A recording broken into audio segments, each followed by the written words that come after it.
So here's the deal, it's Friday night. You get that text about a party this weekend, and instead of feeling FOMO, you immediately start drafting an excuse to stay home. And no, it's not because you're depressed, and it's not because you have social anxiety.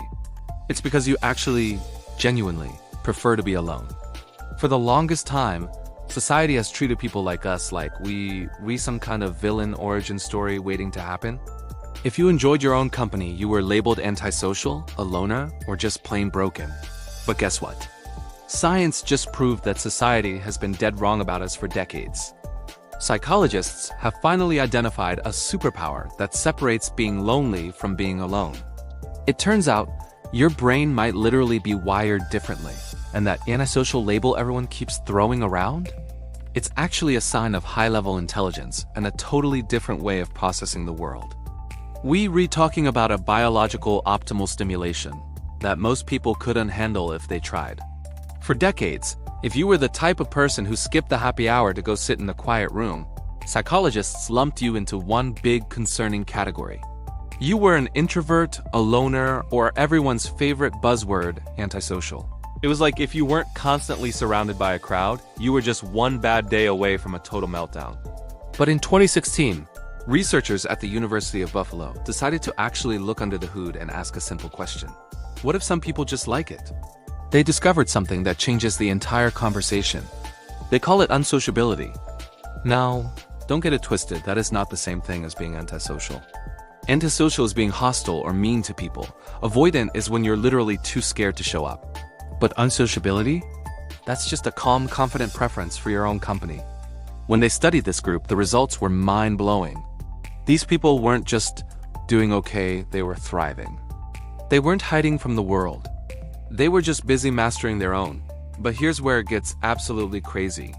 So why does that one person in the office need to be at every single loud brunch while you weep perfectly happy with a book and some coffee? It all comes down to your brain's hardware. Specifically, your dopamine system. You know, dopamine, it's that feel-good chemical that hits when we get a reward. For extroverts, social interaction is like a giant shot of espresso. They need that constant buzz and energy exchange just to feel normal.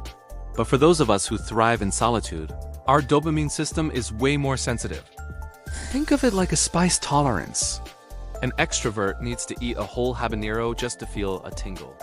But you, one single flake of red pepper and you're good for the day. You reach that optimal level of stimulation incredibly fast. If you stay at the party too long, your brain literally gets overcooked. And while everyone else is out chasing that next hit of social noise, something even more fascinating is happening in your prefrontal cortex. That's the CEO part of your brain, the spot where deep thinking and complex problem-solving happen. In people who love solitude, this area shows massive activity during alone time. You're not just sitting there, your brain is throwing a private party of creativity and introspection. It's exactly why the biggest breakthroughs in history didn't happen in a crowded meeting room. But wait, it gets crazier when you look at the legends who lived exactly like this. Think about the biggest names in history. We're talking about the people who literally changed how we understand the universe. Einstein? He did his best work in total solitude. Newton? Same thing. It wasn't a coincidence. It was a requirement. Virginia Woolf even wrote an entire essay about needing a room of one's own just to be able to function at a high level. Even Maya Angelou, who had a perfectly good, beautiful house, would rent a random hotel room just to get away from the noise and write. These wasn't just introverts being shy. These were world-class thinkers who realized that breakthrough ideas rarely happen in a brainstorming session or a crowded coffee shop. They happen in the shower, on solo walks at 2 a.m., or in those quiet moments when you're the only person awake in the world. When you're alone, your brain isn't busy managing someone else's facial expressions or social cues. It's free to actually think. But hold up, because this is where things get real. Before you go canceling every plan for the next 6 months, there's a crucial distinction we have to make. Before you start self-diagnosing as the next Einstein, we have to pump the brakes for a second and get brutally honest. There is a massive difference between choosing solitude and hiding in it. Some people aren't actually embracing their superpower, they're just using it as armor. They're reusing that alone time as a shield to protect themselves from the fear of rejection, the sting of judgment, or the raw vulnerability that comes with actually connecting with someone. It's easy to call yourself an introvert or a deep thinker, but what if you're just afraid? Psychologist Abraham Maslow, the guy who mapped out what humans need to be happy, hit the nail on the head. He said that healthy solitude comes from a place of abundance, not scarcity. It means you enjoy being alone because you already have meaningful connections, or you know you're capable of making them. You're not running away from people because you're scared of them. You're running toward yourself because you actually like the person you're hanging out with. It's about being content in your own skin, not just avoiding the discomfort of being in someone else's presence. So you got to ask yourself the hard question. When you cancel those plans or choose a quiet night in, is your reason I need to recharge and create, or is it's just safer and less painful this way? One is a sign of a thriving mind. The other might be a sign that you're just tired of getting hurt. But for the people who are genuinely thriving in that unsociability zone, they've discovered a secret that the rest of the world is still struggling to figure out. And that's when the real story begins. Most of us have been fed this narrative our entire lives, that we read just broken Lego pieces, desperately wandering around looking for our matching brick. We use phrases like, my other half, or you complete me, like it's some kind of romantic goal. We're taught that finding that one person is the ultimate prize, the thing that will finally make us whole. But people who genuinely thrive in solitude have looked at that entire script and tossed it in the trash. They've realized they aren't half of anything, they're a whole set already. This isn't about being arrogant or thinking you're better than everyone else. It's about high-level self-awareness. It's about understanding that you are complete on your own. Dr. Bella DiPaolo at UC Santa Barbara actually found something that will blow your mind. Single people who embrace their solitude often have stronger, more diverse social circles than people in relationships. Why? Because they aren't desperately clinging to one person to meet every single one of their emotional needs. They aren't looking for someone else to fix an empty space inside them because that space isn't empty to begin with. When you spend time at your own table first, you don't show up to other people's tables starving for attention. You show up full. You're not depleted, you're not resentful, and you're not needy. You're bringing your whole centered self to the relationship because you've already done the work in the quiet moments. You've sat with your thoughts, you've faced your own demons, and you've learned to be your own best friend. And when you can do that, any connection you make with another person is a bonus, not a necessity. It becomes a choice, a wonderful addition to an already fulfilling life. But if you think America is the only place figuring this out, you're wrong. There is a whole culture on the other side of the world that has turned this into an art form. It's a place where being alone isn't just tolerated. It's actively encouraged and celebrated as a vital part of a balanced life. And honestly, they're way ahead of the curve. In Japan, they've actually got a word for this that puts our Western labels to shame. Hitori.